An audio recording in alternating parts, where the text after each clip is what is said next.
자, 우리 이번 한 주도 우리 믿음으로 승리했습니다. 우리는 믿음으로 이기는 자가 돼서 하나님의 모든 기업을 누리는 축복된 통로가 되는 줄 믿습니다. 자, 오늘도 우리 아브라함에 대해서 말씀을 나누겠습니다. 우리가 아브라함에 대해서 기본적으로 아브라함은 하나님께 부르심을 받은 자고 하나님의 약속을 받은 자였다. 그는 특별히 이제 믿음으로 의롭다함을 받았다는 그런 말씀을 어제 나눴습니다. 아브라함은 믿음으로 하나님께 의롭다함을 받았기 때문에 그의 모든 삶은 믿음의 삶이었다. 믿음의 삶이란 것은 어떠한 의미를 말하는가? 일단은 우리가 어제 말씀을 창세기 12장 7절을 보니까 야훼께서 아브라함에게 나타나 이르시되 내가 이 땅을 내 자손에게 주리라 하신지라. 자기에게 나타나신 야훼께 그가 그곳에서 제단을 쌓았다. 그래서 제단이라는 것은 우리의 모든 삶이 하나님께 속해 있음을 고백하는 것입니다. 그러니까 모든 것을 태워서 하나님께 드리는 것이기 때문에 하나님께 영광을 오직 하나님께 아주 아름다운 향이 되도록 올리는 것이기 때문에 나의 삶의 모든 것이 하나님을 위한 것임을 내가 고백합니다. 이것이 참된 예배요 경배인 줄 믿습니다. 그래서 그는 자기에게 나타나신 하나님께 제단을 쌓았다. 그래서 오늘 새벽에도 우리가 하나님께 바로 나의 오늘의 모든 삶이 하나님께 속해 있음을 고백합니다. 그런 시작을 갖는 줄 믿습니다. 그리고 8절을 읽어보니까 12장 8절 거기서 베델 동쪽 산으로 옮겨 장막을 치니 이렇게 장막을 쳤다. 항상 우리 주님께서 우리에게 너희는 먼저 그 나라와 그의 의를 구하라 이렇게 말씀하신 것처럼 그러면 이 모든 것을 더해주시겠다. 먼저 우리 아브라함은 먼저 하나님께 제단을 쌓는 것을 가장 중요하게 여겼고 그리고 나서 이제 자기의 삶을 돌봤습니다. 우리의 신앙, 우리의 인생, 우리의 믿음의 생활도 먼저 하나님을 먼저 영적으로 돌볼 수 있는 하나님이 우리를 돌보죠. 그러나 우리가 하나님 나라 의를 구하는 그런 마음의 준비가 되고 그 다음에 나의 생활에 우리의 장막을 준비한다면 하나님의 축복하심이 있을 겁니다. 그런데 반대로 내 장막을 우선시하고 하나님께 제단을 쌓는 것을 두 번째 한다면 그것은 순서가 바뀌기 때문에 우리의 삶에 어려움이 올 수 있다고 해서 분명히 알고 하나님 이 땅에 사는 동안에 먼저 제단을 중요시하고 그 다음에 나의 장막의 삶, 나의 생활에 필요한 것을 돌볼 수 있는 그런 지혜로운 믿음의 사람이 되게 도와 주시옵소서. 이것이 바로 믿음의 삶의 여러 가지 모습들이죠. 세 번째는 이제 우리가 창세기를 쭉 보다 보면 결국 아브람과 롯이 결국 이렇게 헤어지게 됩니다. 하나님께서는 원래냐는 본토와 친척과 아비집을 떠나라 그럴 때 아비집이라는 것은 바로 그 형의 아들이었던 조카를까지 이렇게 내려놔라 이런 뜻을 갖고 있습니다. 일단 알다시피 우리 아브람보다 롯은 소돔 근처 좋은 비옥한 땅으로 장소로 옮겼습니다. 또 세상과 가깝고 세상과 연륜된 그런 지역에서 살게 되죠. 결국 거기에 주변에 여러 가지 왕들이 전쟁이 있어 결국 이 롯은 포로가 되게 됩니다. 자기의 싸움은 아니었지만 결국 세상과 연루돼서 세상과 가깝게 있다 보니까 결국 전쟁에 속하게 되고 거기서 포로가 됐을 때 아브람은 자기가 이렇게 키우고 길렀던 종들을 데리고 와서 전쟁을 하게 돼서 결국 그 롯을 구출해 옵니다.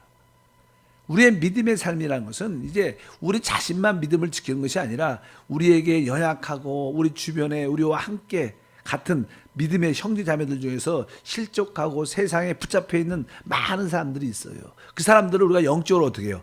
살리고 회복하는 것이 믿음의 삶인 줄 믿습니다.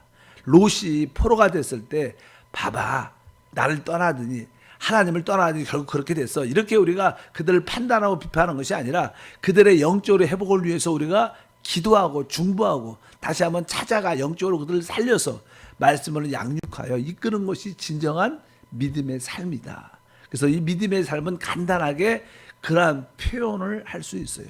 먼저 제단 쌓는 것을 첫 번째로 사오고 그 다음에 우리의 필요를 돌보기 위해서 장막을 준비할 뿐만 아니라 세 번째, 믿음으로 연약해지고 세상에 묶여있는 그런 자들을 다시 한번 우리가 살리는, 회복시키는, 그것이 바로 우리의 믿음의 삶의 모습인 줄 믿습니다.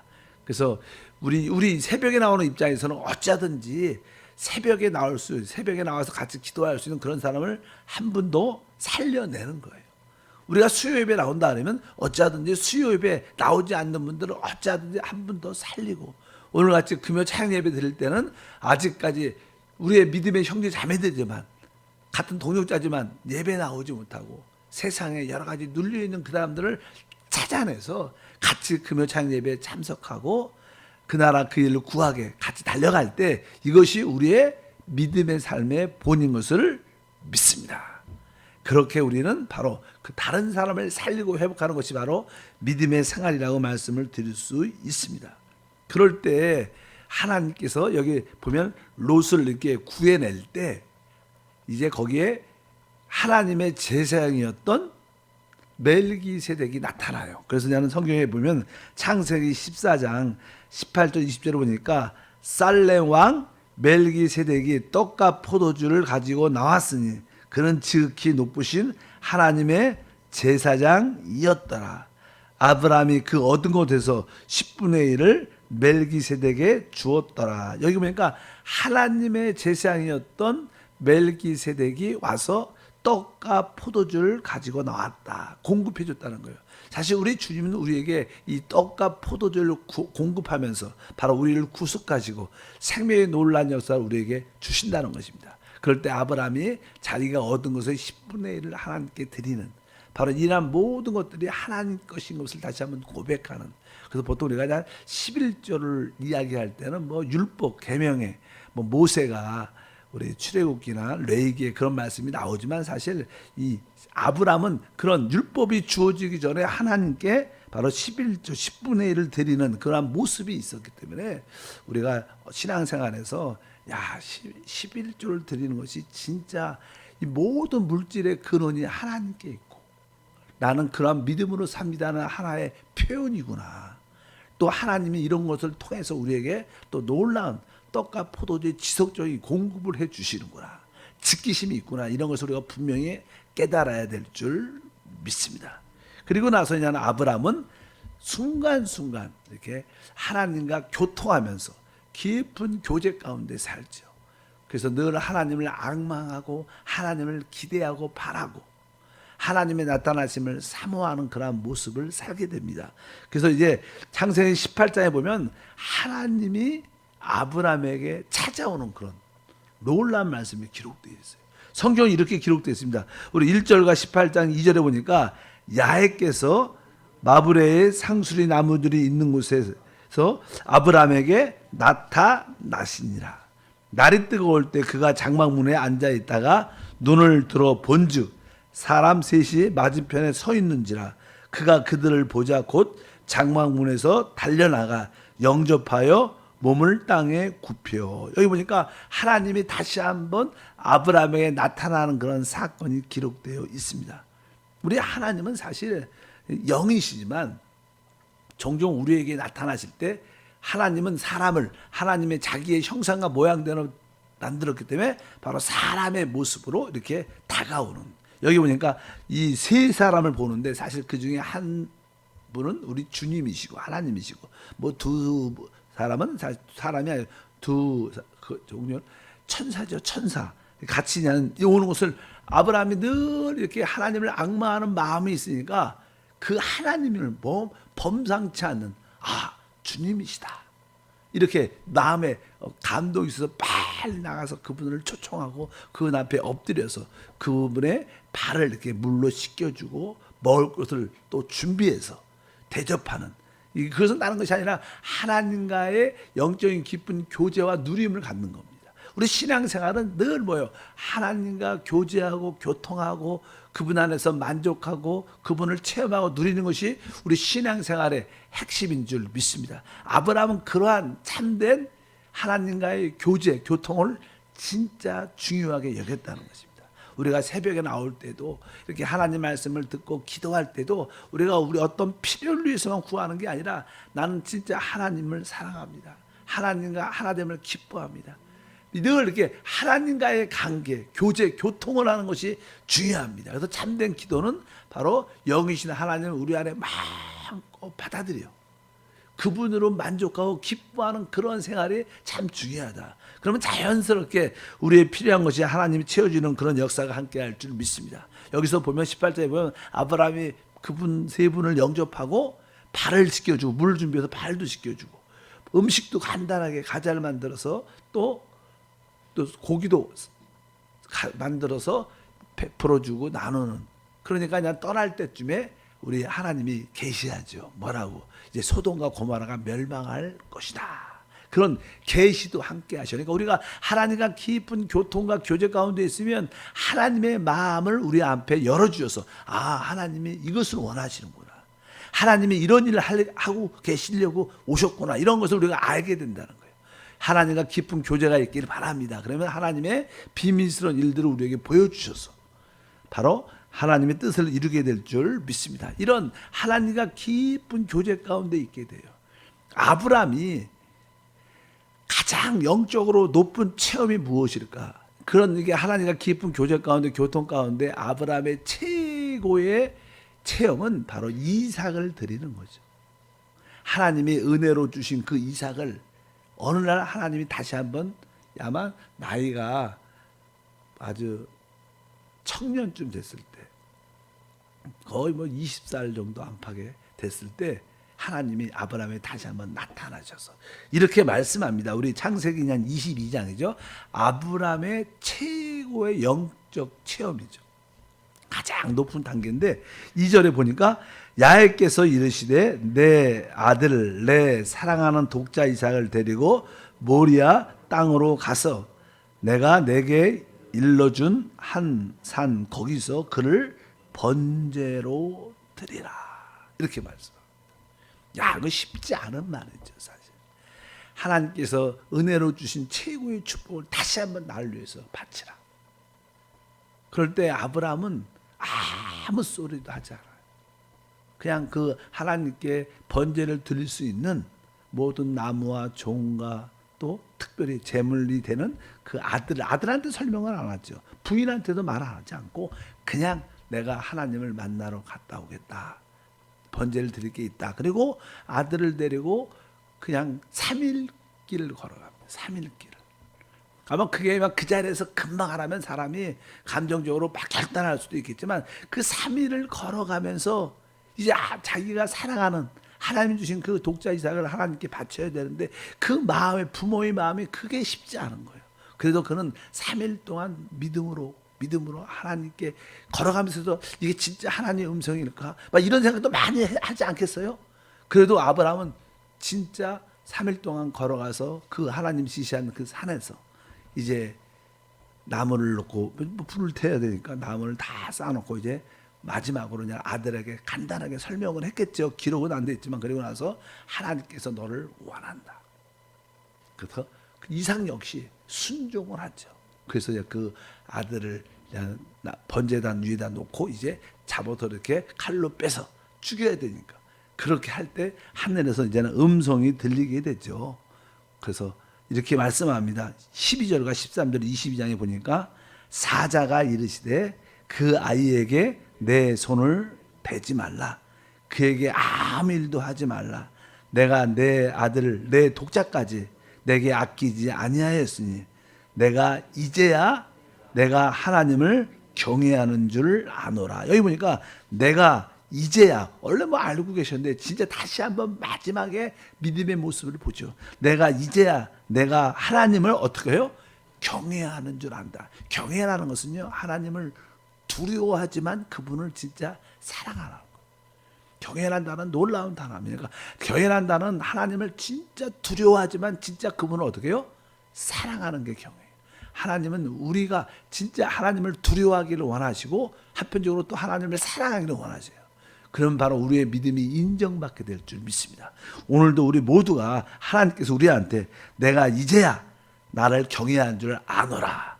그런 음성을 다 우리가 듣기를 바랍니다. 13절에 보니까 아브라함이 눈을 들어 살펴본즉 한 수양이 뒤에 있는데 뿔이 수풀에 걸려 있는지라 아브라함이 가서 그 수양을 가져다가 아들을 대신하여 번제를 드렸더라. 이러한 모든 말씀을 보면 하나님의 모든 것을 다 예비해 놓으시죠. 다만 우리에게 그 믿음을 보기를 원하시고 진짜 하나님을 경외하는 그 믿음을 하나님이 볼 때 하나님은 진짜 기뻐하시고 그리고 나서 아브라함의 모든 삶에는 더 큰 은혜와 축복이 함께할 줄 믿습니다. 그러니까 최고의 아브라함의 영적 체험의 절정은 바로 자기 아들 독자 이삭을 하나님께 드린 거예요. 종종 우리에게도 여러분들이 영적으로 성장을 하다 보면 이 마지막 단계에서 여러분의 그 이삭을 하나님이 요구할 때가 있어요. 요구할 때가 있어요. 그럴 때 대부분 사람들은 이걸 통과를 많이 못하죠. 그러나 우리가 진짜 하나님이 나에게 주신 최고의 은혜가 무엇인가? 어떤 분은 그게 뭐 남편이 될 수도 있고, 어떤 분은 자기의 기업이 될 수도 있고, 뭐 어떤 분은 자기의 자식이 될 수도 있고, 어떤 분들은 자기의 어떤 지혜와 학문, 내가 세상에서 얻은 최고의 명예, 그것도 뭐 자기가 얻은 게 아니라 하나님의 은혜로 주신 거예요. 그러니까 하나님이 이삭을 은혜로 주셨어요. 하나님이 여러분에게 은혜로 주신 최고의 축복이 무엇인가? 어느 날 하나님이 그것을 나를 위해서 번제로 드리라. 나를 위해서 희생하라. 뭐 그럴 때 그것을 진짜 드릴 수 있을까? 한번 이런 생각을 해보죠. 아브라함은 어찌하든지 그래서 아브라함은 알았어요. 죽은 자를 살리시는, 없는 것을 있는 것처럼 부르시는 하나님을 믿은 줄 믿습니다. 아마 뭐 제가 제 개인적인 관점에서는 저는 옛날에는 그런 생각을 많이 했어요. 아브라함이 어떻게 이것을 드렸을까? 그래서 저도 그냥 개인적으로 하나님께 많은 것을 이렇게 빼앗겨 본 경험이 많습니다. 이렇게 많은 것을 하나님이 갖고 왔기 때문에 하나님이 좀 두려운, 무서운 생각이 있죠. 그러니까 어차피 내가 안 줘도 갖고 가실 텐데 빨리 드리자. 어차피 뭐 하나님 뜻대로 되니까 그냥 그런 생각으로 드리지 않았을까, 이런 생각도 많이 했는데 우리 아브라함은 진짜 믿음이 있었기 때문에, 왜? 부활하시는 하나님을 믿죠. 설사 내가 이삭이 죽어도 하나님은 부활하여 새로운 이삭, 사실 이삭을 다시 얻었지만 그 이삭은 어떤 이삭이요? 부활한 이삭이었어요. 첫 번째 이삭은 은혜의 이삭이었죠. 두 번째 이삭은 부활한 이삭이었어요. 여러분, 부활한 이삭은 다시는 없어지지 않아요. 한 번 여러분에게도 물질도 은혜로 주십니다. 근데 그 은혜로 주신 풍성한 물질을 진짜 하나님께 드리면 나중에 부활한 물질이 와요. 다시는 사라지지 않죠. 모든 축복, 그러니까 은혜로 받은 것과 부활하도록 받은 것은 또 차이가 레벨이 달라요. 은혜로 받은 것은 또 이렇게 잃어버릴 수도 있는 기회가 있을지도 모르지만 부활한 것은 다시는 사라지지 않죠. 그래서 여러분들이 이제 은혜로 받은 축복을 넘어서 부활한 축복을 누리길 바랍니다. 그것이 믿음이든 물질이든 건강이든 자식이든 가족이든 사업장이든 뭐 직업이든 간에 다시 한번 그것이 부활한, 그러려면 한 번은 죽음을 통과해 드려져야 되는 거, 다시 한번 드려지니 바랍니다. 이것이 바로 아브라함의 최고의 절정의 영적 체험입니다. 이런 최고의 영적 절정을 다 통과하길 바랍니다. 그리고 이제 성경은 누구 이야기가 나오죠? 아브라함 다음에 창세기는 이삭 이야기. 이삭은 한마디로 말하면 우리 이삭 자체 이름이, 이삭은 은혜라는 단어, 은혜. 모든 것을 은혜로 받습니다. 진짜 은혜로 받는 것이 뭐 이렇게 자기가 지혜가 있고 능력으로 해서 많은 것을 얻는 것도 중요하겠지만 은혜로 받는 것이 가장 강한 겁니다. 내가 수고하지 않았는데 저절로 주어주는 축복들을 누리기를 바랍니다. 이삭은 사실 그런 모습을 가지고 있죠. 그래서 이삭은 한마디로 말하면 은혜로 모든 것을 상속받아요. 자기가 수고하지 않았어요. 더 모든 것이 다 예비되어 있었어요. 그래서 사실 은혜, 우리 주 예수 그리스도의 은혜, 여러분들이 한편적으로 아브라함 하나님에서는 부르심을 체험하시고 또 이삭의 하나님에서는 은혜로 사는 것을 배우셔야 돼요. 하나님, 내가 은혜로 살게 도와주시옵소서. 그래서 사실 이삭은 태어날 때도 어떻게 태어났어요? 은혜로 태어났죠. 은혜로. 진짜 뭐 수고하고 노력한 게 아니라 은혜로 태어났다는 것은 하나님의 약속의 말씀대로 태어났다는 거예요. 내가 수고한 게 아니라 하나님이 말씀을 주셨고 약속의 말씀을 나한테 주셨고 그 말씀대로 이루어지는 축복을 체험하는 겁니다. 그래서 바로 이삭은 태어날 때도 은혜로 태어나고 사람의 천연적인 자기의 어떤 육신적인 노력이 아니라 은혜로 태어나는 것이 우리의 구원의 역사인 줄 믿습니다. 그래서 갈라디아서 4장 28절에 31절에 보니까 형제들아 너희는 이삭같이 약속의 자녀다. 우리는 다 어떻게 해요? 약속의 자녀입니다. 이미 하나님은 우리에게 축복의 약속이 이미 주어졌어요. 그 모든 얻은 축복을 내가 노력해서 갖는 게 아니라 믿음으로 갖는 거야. 아, 하나님이 나한테 이런 축복을 주셨구나. 그래서 믿을 때 그것이 저절로 은혜 가운데 주어지는 거. 너희는 이삭같이 약속의 자녀라. 31절에 보니까 그런즉 형제들아 우리는 여종의 자녀가 아니요 자유 있는 여자의 자유다. 그러니까 우리는 진짜 하나님의 아들이기 때문에 하나님 아들은요 뭐 집에서도 여러분의 다 자녀가 있죠. 자녀들은 여러분 앞에서 뭐요? 진짜 자유예요.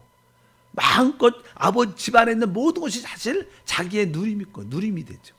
그렇기 때문에 아 우리가 진짜 은혜에 속한 자는구나. 여러분 모두가 다 은혜에 속한 자인 줄 믿습니다. 오늘 여기까지 하겠습니다. 하나님 아버지 감사합니다. 또 한 주를 깨우게 하시고 주님과 깊은 교제 가운데 하나님의 계시를 알도록 인도하심을 믿습니다. 어려운 시대에 살고 있지만 그래도 이런 가운데 믿음으로 이기는 자가 되게 하시고 오늘도 주 앞에 귀한 예물을 드립니다. 주여 영광 받아 주시고 주님이 예비하신 모든 것이 우리 가운데 은혜로 상속되는 체험을 갖게 하옵소서. 주 예수 이름으로 기도함나이다. 아멘.